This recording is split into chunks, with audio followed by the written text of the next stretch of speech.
3 days before the 4th of July, and the kitchen smelled like it belonged to nobody and everybody at the same time. Cocoa butter going soft in a pot on the back burner, a capful of vinegar sitting next to a basin nobody had filled yet, a jar of Vaseline with the lid left loose because somebody was coming back for it in an hour. This was not a beauty routine. Nobody in that kitchen would have called it that.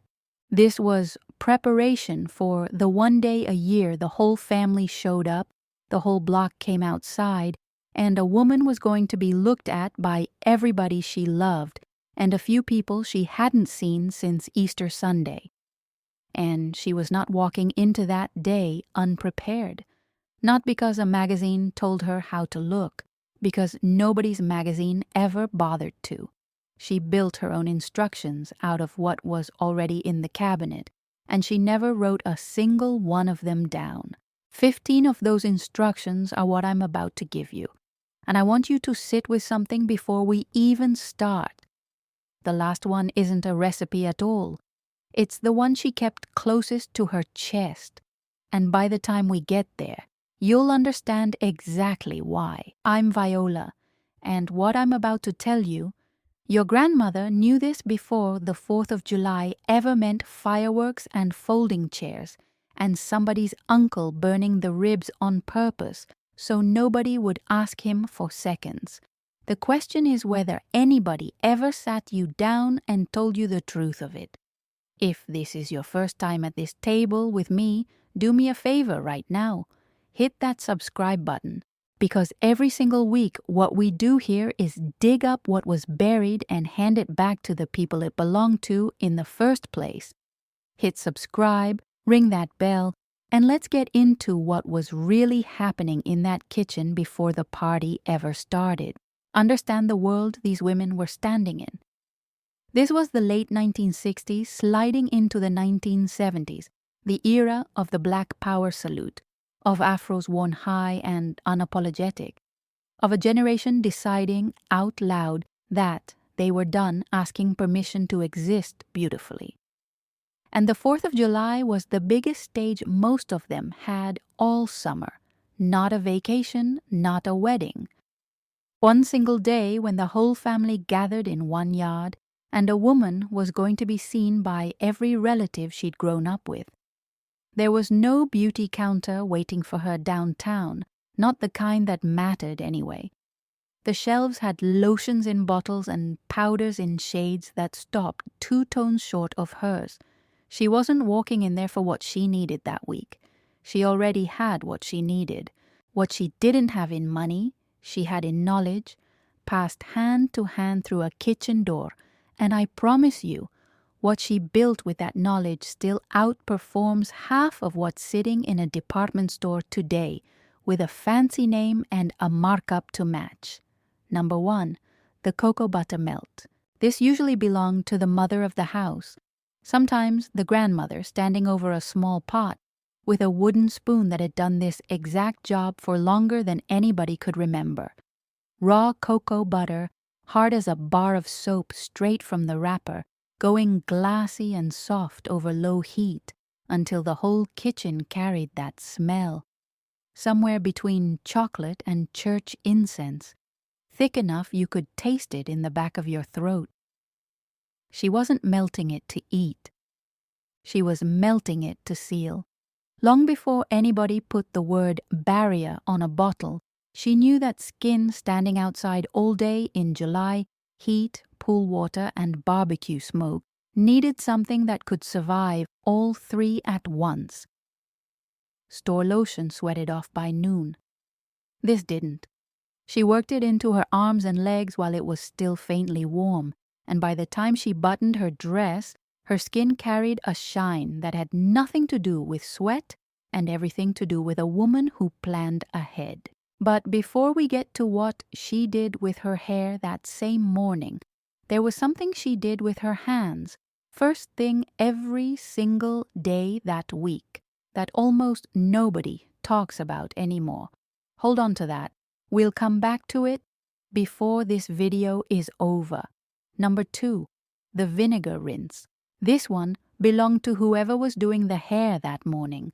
Could be an older sister with no patience for tangles, could be an aunt who'd been doing this since before the woman in the chair was born.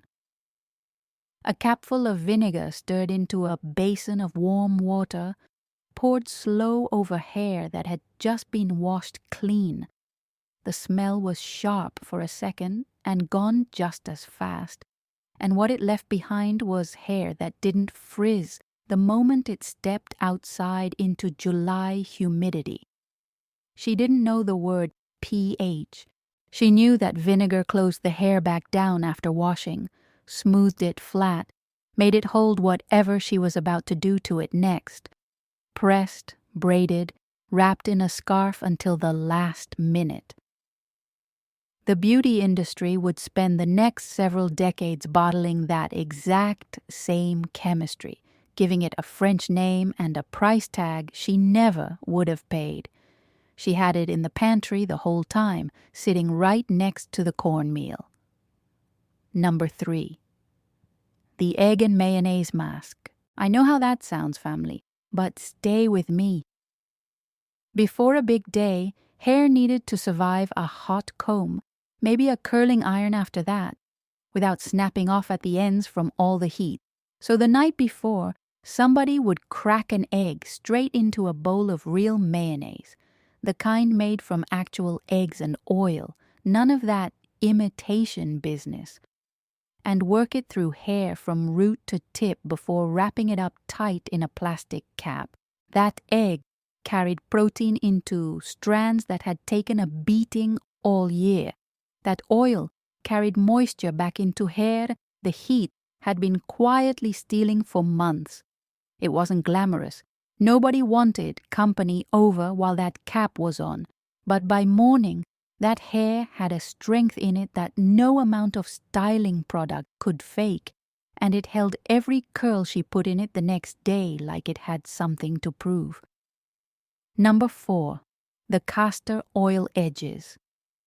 Before laid was a word anybody used for hair, there was a woman with a small toothbrush, an old one, kept just for this and nothing else, dipping the bristles into castor oil and smoothing it down along her hairline until it lay flat and caught the porch light just right.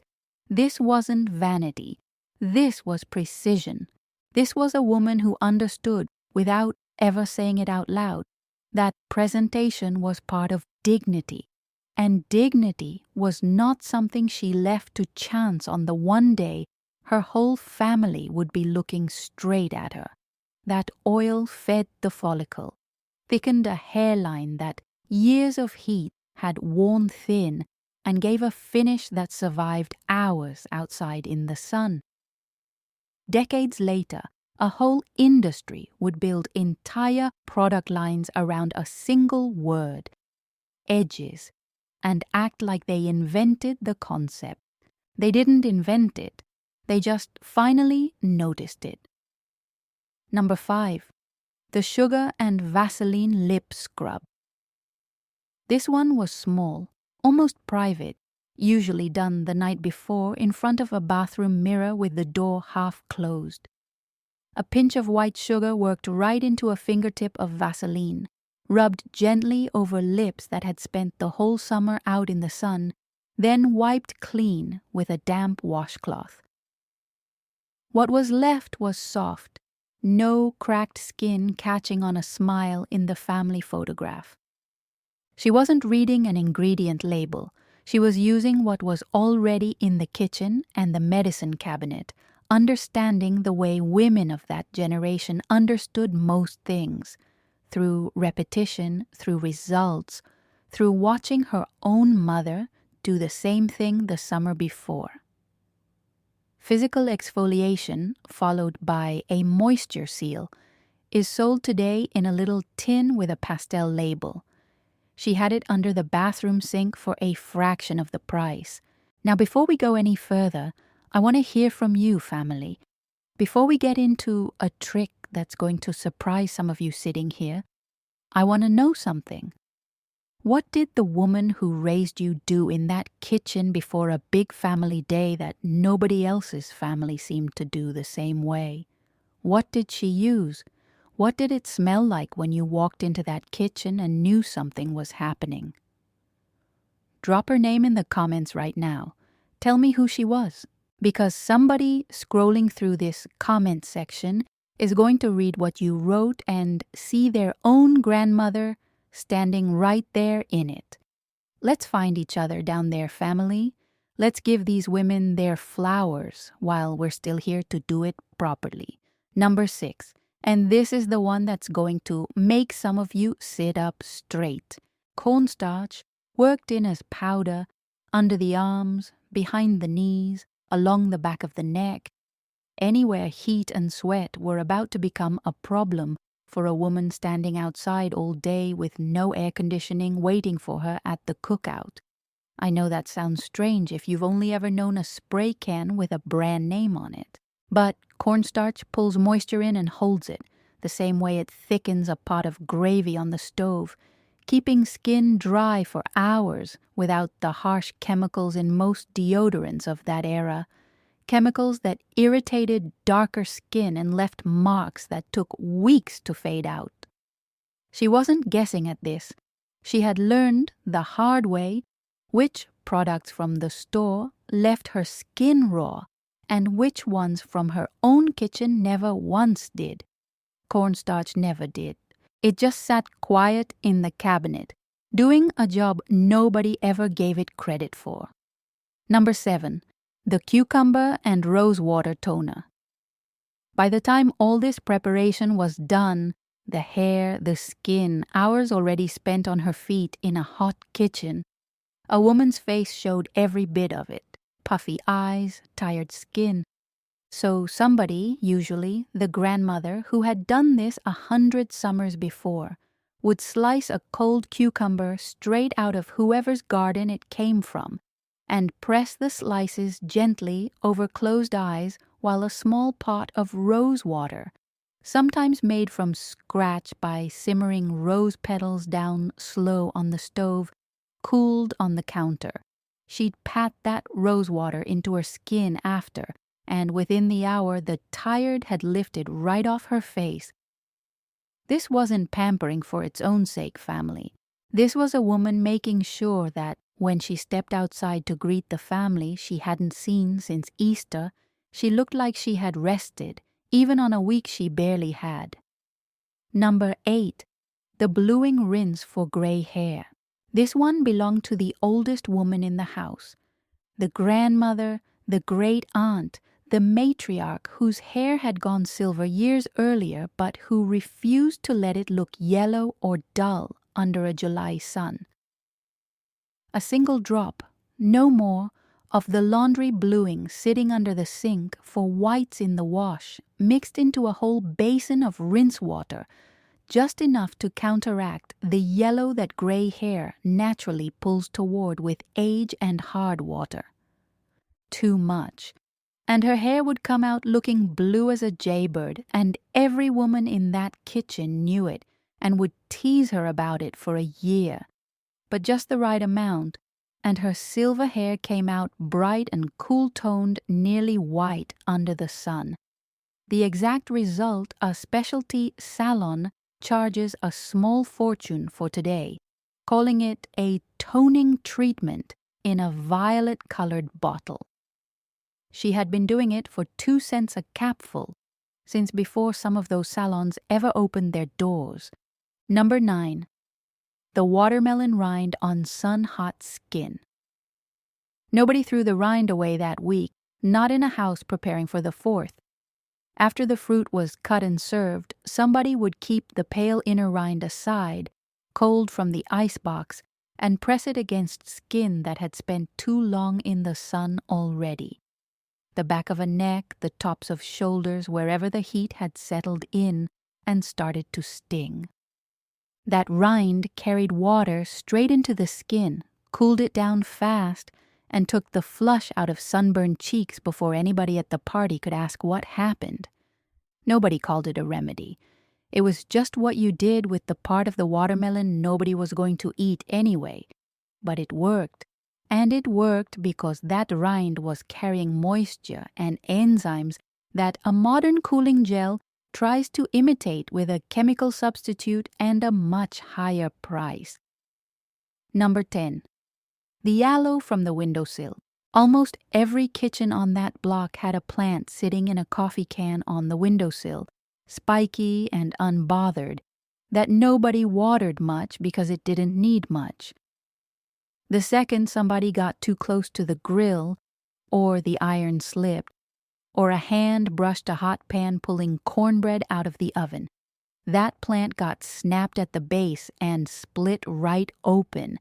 The clear gel inside smoothed straight onto the burn before anybody thought to reach for anything from a store shelf. She didn't know the plant was famous. She just knew it worked every single time, and she kept it alive on that windowsill year after year the same way she kept everything else alive that mattered. With attention nobody else was paying and a trust that didn't need explaining. Number 11. The hot comb and pomade finish. This was the anchor of the whole morning. The hot comb heating slow on the stove eye, a can of pomade sitting open on the counter, and a woman sitting still in a kitchen chair while somebody worked section by section, root to tip without rushing, because rushing was exactly how you got burned. The heat straightened. The pomade protected the scalp from that heat and gave the finished style a shine that held even after hours standing in the sun. There was a rhythm to the whole thing.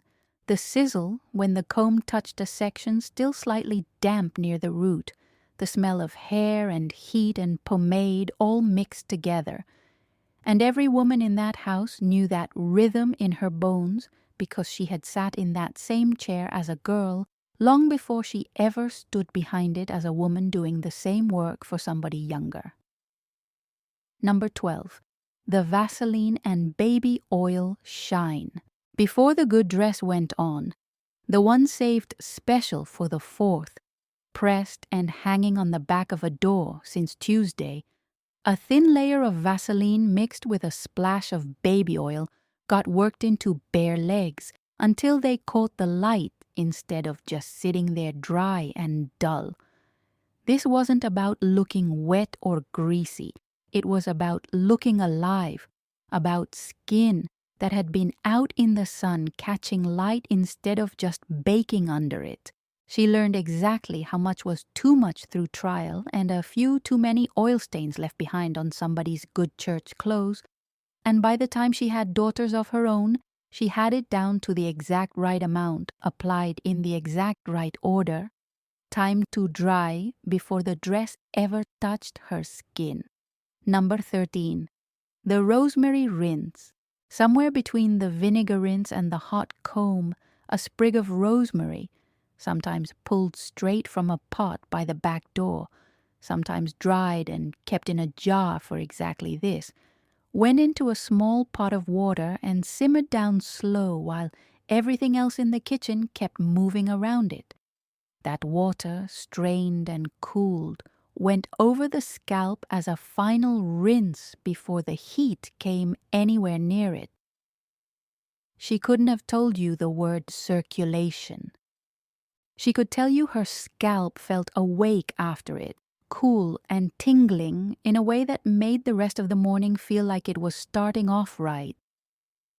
Decades later, researchers would publish studies confirming that rosemary stimulates blood flow to the scalp and can measurably improve hair growth over time. She never read the study. She never needed to. The results had already told her everything the paper would eventually confirm. Number 14. And this is the one I asked you to hold on to. Every single morning that week, not just the morning of the party, every morning leading up to it, Viola's grandmother would sit at the edge of her bed before anybody else in the house was awake, and she would warm a small amount of oil between her palms and she would work it slowly into the backs of her own hands. Not her face, not her hair, her hands, the same hands that had been in dishwater and garden dirt and cake batter and somebody's scraped knee the day before. She never explained why she did it. Nobody ever asked. It was simply understood that this was hers, 5 minutes that belonged to nobody but her, before the day belonged to everybody else. Looking back, it's clear what that ritual actually was. It wasn't skincare.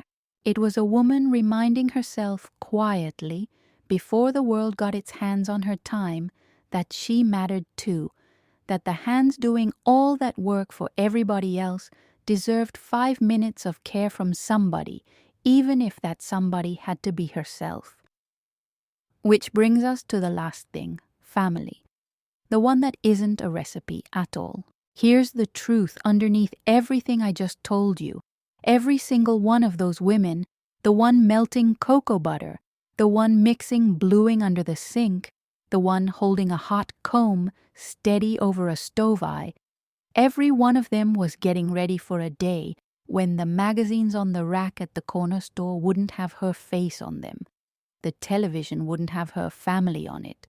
The company that made the products downtown hadn't bothered to make a single shade for her. And she got up anyway, every morning that week, and she did the work anyway. And she walked outside on the 4th of July looking like she belonged exactly where she was standing. Because she had already decided that she did, whether anybody put her on a cover or not. That's the secret her grandmother kept closest to her chest. Not an ingredient, not a recipe passed down in a whisper. A decision. She decided every single morning, with cocoa butter and vinegar and a 2-cent bottle of bluing, that she was not going to wait for permission to feel beautiful. She was not going to wait for some company to finally make something in her shade. She built it herself, with her own hands, in her own kitchen, and she taught her daughter to do the same. Who taught her daughter, who, if we're being honest, family, might be sitting right there watching this video right now. That's not old-fashioned. That's genius. And it never actually left. It's just been sitting quiet, waiting on somebody to say it out loud again. So before you go, I want you to think about her, whoever she was in your family, the one who got the whole house ready before the biggest day of the summer, out of nothing but what was already sitting in that kitchen. She didn't need a bottle with a brand name on it. She had everything she needed the entire time, and she knew it before anybody ever told her so. If you're watching this and you can smell that kitchen right now, the cocoa butter, the rosemary, the vinegar sharp in the air for just a second, do something for me today. Say her name out loud to somebody. Tell them what she used to do, because that's how she stays with us. Not in a magazine that never wanted her, not on a shelf that never had her shade. In us, every single one of us who remembers. I'll see you next time, family.